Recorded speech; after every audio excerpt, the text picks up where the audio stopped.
My dear students, class 12 mathematics में जो आपका 7th चैप्टर चल रहा है इंटीग्रल। प्रीवियस वीडियो में मैंने कुछ प्रॉब्लम्स आपको एक्सरसाइज 7.1 से रिलेटेड बताए थे।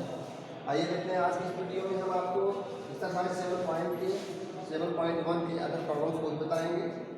तो सबसे पहले जो फर्स्ट क्वेश्चन है, find an anti derivative of the following functions by the method of inspection. तो इंस्पेक्शन में हमें क्या करना होता है, कोई भी फंक्शन जिसका हमें इंटीग्रल निकालना है यानी कि एंटी डेरिवेटिव निकालना है और वो भी इंस्पेक्शन मेथड से। तो इसका मतलब हमें ये जानना होगा कि किसका डेरिवेटिव निकालने पर e पावर 2x आ रहा है। ये हमें जानना है कि e पावर 2x जो है किसका डेरिवेटिव है। ऐसा कौन सा फंक्शन है जिसका डेरिवेटिव e पावर 2x है। तो हमें पता है कि e पावर x का ही डेरिवेटिव होता है। जो e पावर x होता है वो e पावर x का ही क्या होता है, डेरिवेटिव होता है। ये बात हमें पहले से पता है। तो इसी का हम यूज करते हुए आगे बढ़ेंगे। तो यदि e पावर x का डेरिवेटिव आप e पावर x हमें पता है, तो इस तरह से e पावर 2x का भी डेरिवेटिव हम निकाल सकते हैं, क्योंकि हमें 2x यहाँ पर हमें मालूम है। तो वही लिखते हैं e पावर 2x का यदि हम डेरिवेटिव निकाले हैं तो क्या आएगा, e पावर 2x होगा into d D x of 2x और इक्वल टू क्या आएगा, 2 आएगा यहाँ पर। और इस प्रकार से हम क्या पाते हैं, d D x of e power 2x equal to e power 2x into 2। अब दोनों साइड में हम 2 से डिवाइड करेंगे तो हमें तो ये जानना है कि पावर 2x किसका डेरिवेटिव है। तो 2 से दोनों साइड डिवाइड करेंगे, आएगा e पावर 2x और यहाँ पर क्या होगा 1/2 into d D x of e power 2x। हमें पता है कि डी डी एक्स ऑफ यदि सी एक्स पावर n होता है तो हम क्या लिख सकते हैं, इसको c into d D x of x power n लिख सकते हैं। तो कोई भी फंक्शन हो, यहाँ पर यदि एफ एक्स है तो हम इस तरह से लिख सकते हैं c इंटू, तो c into d D x of x को ऐसा भी लिख सकते हैं। तो लिख सकते हैं इसको क्या, d D x of half of e power 2x equal to कितना, e पावर 2x। तो इसका मतलब क्या हुआ, integral of e power 2x is 1/2 into e power 2x plus c। लेकिन c की वैल्यू कुछ भी आप रख दीजिए, कोई एक फिक्स वैल्यू, क्योंकि यहाँ पर पूछा है एन एंटी डेरिवेटिव, केवल एक ही डेरिवेटिव निकालना है। एक ही एंटी डेरिवेटिव निकालना है, क्या लिखेंगे यहाँ पर लिखेंगे, so integral of e power 2x equal to half e power 2। यही आपका आंसर हो जाएगा। आइए देखते हैं नेक्स्ट क्वेश्चन क्या है, इसको इरेज करते हैं।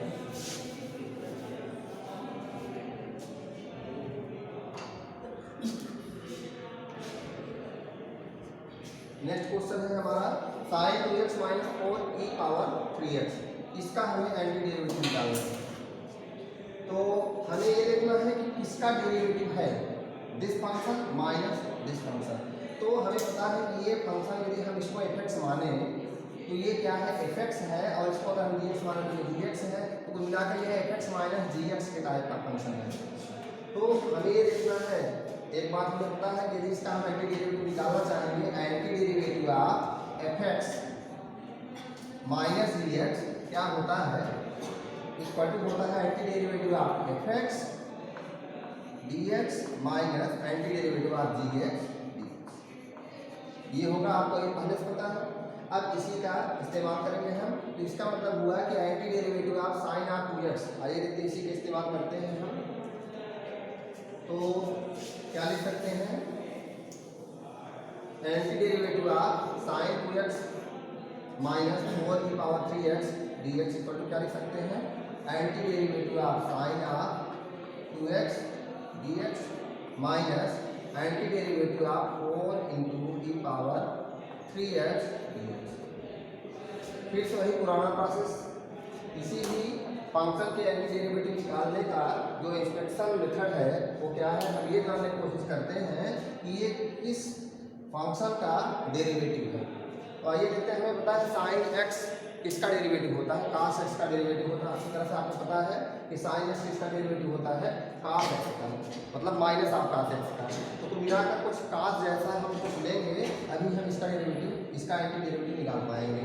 तो क्या करना है, हमें पता है d D x of cos of 2x equal to क्या होगा, आइए लिखते हैं, d D x of cos 2x कितना होता है, cos 2x minus of sin 2x होगा, और इंटू क्या करते हैं, d D x of 2x, और D D x of 2x कितना होता है, 2 यहाँ पर आएगा कितना, माइनस ऑफ 2 sin 2x, तो कितना आया, d D x of cos 2x। यहाँ पर यदि आप -2 से दोनों साइड डिवाइड कर दें तो sin 2x वैल्यू आ जाएगी, क्योंकि मुझे यही जानना है कि डी डी एक्स ऑफ कौन सा फंक्शन ऐसा है कि जिसका जो है, जिसकी वैल्यू क्या रही sin 2x। तो हम -2 से दोनों साइड डिवाइड करेंगे, आएगा -1, -2 से डिवाइड ना करके पहला काम आप -1 से दोनों साइड मल्टीप्लाई करिए और बाद में 2 से डिवाइड करिए, क्योंकि निगेटिव नंबर से डिवाइड नहीं किया जाता। तो क्या आएगा, -1/2 आएगा, -1/2 into d D x of क्या, cos 2x इक्वल टू कितना आया, sin 2x। This by that क्या आया, d D x of minus of half of cos 2x equal to कितना, sin 2x। तो पता चला कि किसका डेरिवेटिव है sin 2x। It means that integral of sin 2x dx equal to कितना आएगा, minus of half of cos 2x। ये तो हो गया, इसका एंटी डेरिवेटिव आ चुका है। अब इसका एंटी डेरिवेटिव बाकी है, जिस तरह से मैंने क्वेश्चन नंबर फर्स्ट किया था, ये थर्ड वाला क्वेश्चन, उसी तरह इसको कर सकते हैं। आइए देखते हैं फिर भी। तो इसकी जगह हम क्या लिख सकते हैं, इसकी जगह हम लिख सकते हैं क्या, आइए इसको मैंने निकाल लिया है, इसको इस समय यहाँ पर लिख लेते हैं, कितना है, माइनस ऑफ cos 2x। लेकिन आप ऐसा नहीं करेंगे, पहला काम इसको निकाल लीजिएगा, उसके बाद इसको निकालेंगे, बाद में यहाँ पर रखेंगे। पहले आप इसको इक्वेशन नंबर फर्स्ट मान लीजिए,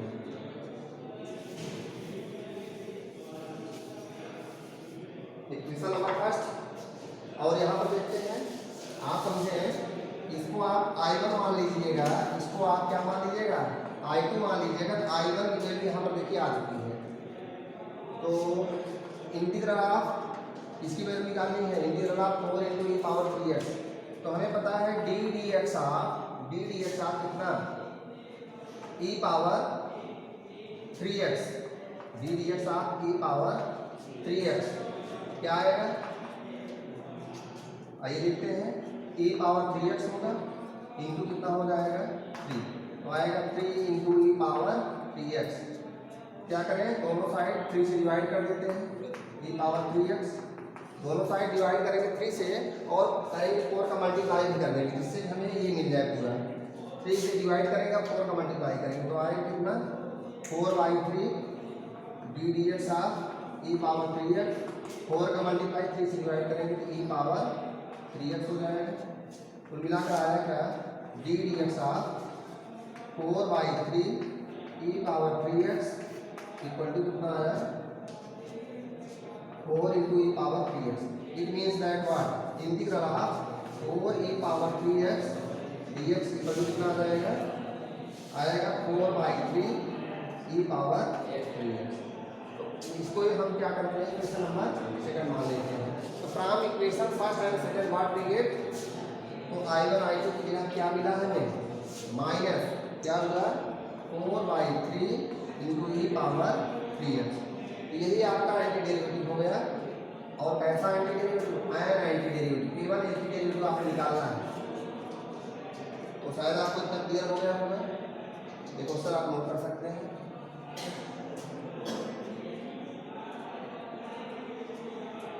देखते हैं क्वेश्चन नंबर 21 एक्सरसाइज 7.1 का है, हमें निकालना है एंटी डेरिवेटिव किसका, √x + 1/√x का। तो आइए देखते हैं क्या करते हैं। √x को हम लिख सकते हैं x⁻1/2 प्लस 1/√x को लिख सकते हैं x⁻−1/2 dx। आएगा क्या, integral of x power 1 by 2 dx plus integral of x power minus 1 by 2 dx।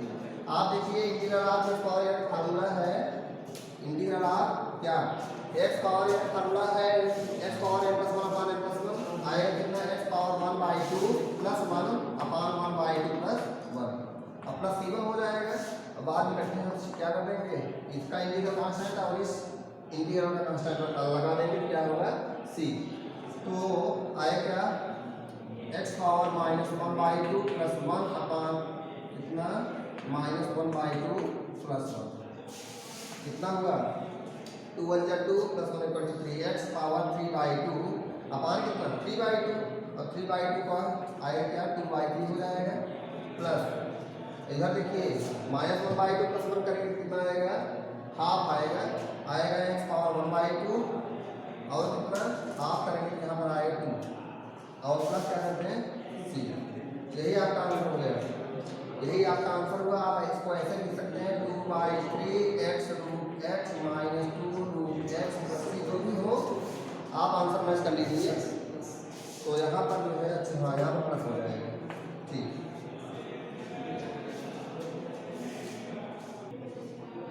आइए देखते हैं मेथड्स ऑफ इंटीग्रेशन। किसी भी फंक्शन का इंटीग्रल निकालने के लिए 3 मेथड्स हैं आपके। कौन कौन से? Integration by substitution, integration by partial fractions and integration by parts. तो इन 3 मेथड्स का इस्तेमाल करेंगे आप किसी भी इंटीग्रल को सॉल्व करने के लिए। आप नॉर्मली सॉल्व कर सकते हैं अथवा कोई मेथड इस्तेमाल कर सकते हैं। आइए देखते हैं, इसमें से सबसे पहले हम सब्स्टिट्यूशन मेथड की बात करते हैं, इंटीग्रेशन बाय सब्स्टिट्यूशन।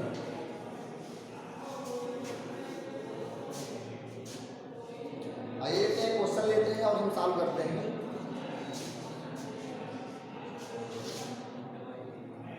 क्वेश्चन 1 है sin mx, sin mx इसका हमें क्या निकालना है, एंटी डेरिवेटिव निकालना है। ये देखिए कैसे निकालते हैं, anti derivative of sin mx we can write it as, आप समझें if we take mx equal to t, तो देखिए हमें क्या मिलेगा, लेट mx इक्वल टू क्या t, और यदि mx इक्वल टू t हुआ तो डिफरेंशिएशन दोनों साइड यदि करें x के रिस्पेक्ट में तो देखिए क्या होगा, x के रिस्पेक्ट में यदि इसका डिफरेंशिएशन करें बताइए क्या आएगा, m आएगा। और आप क्या करेंगे, t का x के रिस्पेक्ट में डिफरेंशिएशन करेंगे तो क्या आएगा, d dx ऑफ t ही रहेगा। अब हम इसको लिख क्या सकते हैं, x वालों को जिससे जो t वाले फंक्शन है उनको हम एक तरफ रखते हैं और जो x वाले फंक्शन उसको दूसरी तरफ। तो इसको मैं लिख सकता हूँ m dx इक्वल टू कितना dt, इसको इस तरह से हम लिख सकते हैं m dx इक्वल टू कितना dt। अब जहाँ पर हमारा m dx होगा वहाँ पर हम dt लिखेंगे अथवा dx के प्लेस पर हम क्या लिखेंगे, dx के प्लेस पर हम लिखेंगे कितना 1 बाई m dt। यहाँ पर देखिए जहाँ पर dx है वहाँ पर क्या लिखेंगे 1 बाई m dt और जहाँ पर mx है वहाँ पर क्या लिख देंगे c। तो आप देखिए क्या हुआ, दिस इक्वल टू, यदि हम इसको मानते हैं i तो i इक्वल टू क्या हो जाएगा, this implies that i equal to क्या, इंटीग्रेशन ऑफ sin t और क्या dx की जगह पर क्या रखेंगे 1 by m dt, 1 by m dt। और आया क्या आपका I is equal to 1 by m sine dt। आपको अच्छी तरह से पता है यहाँ पर t के रिस्पेक्ट में इंटीग्रेशन हो रहा है तो साइन t है, तो साइन t का इंटीग्रेशन आपको पता है क्या है, माइनस cos t, क्या हो जाएगा माइनस ऑफ cos t और प्लस क्या लगा देंगे c लगा देंगे। आइए देखते हैं क्या है 1 by m minus of cos t और यहाँ पर देखिए इसको मैं लिख क्या सकता हूँ, माइनस को पहले तो हो जाएगा minus 1 by m cos t, क्या हो जाएगा minus 1 by m cos t, लिख सकता हूँ minus 1 by m into cos t plus कितना c। -1/n cos t की वैल्यू कितनी हमने क्या मान रखी है mx cos mx प्लस यही आपका आंसर हो गया। This is the value of I. I का मतलब क्या इंटीग्रल ऑफ sin mx की वैल्यू हो गई। ये आपने क्या किया सब्स्टिट्यूशन का इस्तेमाल करके आपने वैल्यू निकाल दी इसकी sin mx की। sin mx के इंटीग्रल की वैल्यू क्या है, इसकी इंटीग्रल वैल्यू क्या होगी -1/m into cos mx plus c। आइए देखते हैं दूसरा क्वेश्चन।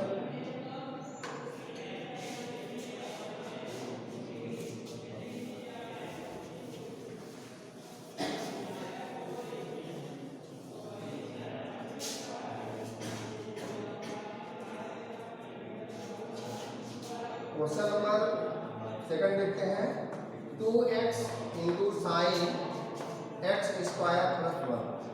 आइए देखते हैं इसका एंटी डेरिवेटिव निकालते हैं। एंटी डेरिवेटिव ऑफ x क्या हुआ dx।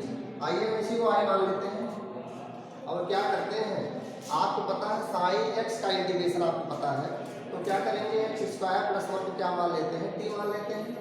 Late x square plus 1 equal to t और डिफरेंशिएशन दोनों साइड का कर देंगे, क्या आएगा 2x dx इक्वल टू क्या आ जाएगा dt। यहाँ पर जहाँ 2x dx है इसके स्थान क्या लिखेंगे हम dt लिखेंगे।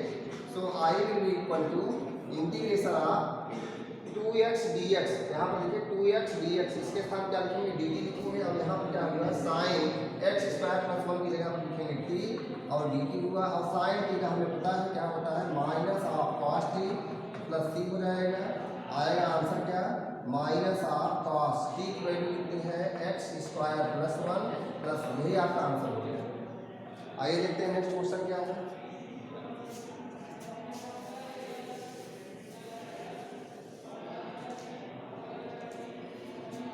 नेक्स्ट क्वेश्चन है हमारा क्वेश्चन नंबर 3 है find the integral of tan power 4 root X into sec square root X upon कितना है रूट एक्स। इसमें हम क्या करते हैं रूट एक्स को ही p मान लेते हैं। Let root x equal to t और root x equal to t माना तो क्या होगा दो तरफ का इंटीग्रेशन कर लेते हैं, तो आएगा 1/2 root x dx equal to dt implies that क्या 1/√x dx इक्वल टू 1/2 इधर आएगा क्या हो जाएगा 2 dt।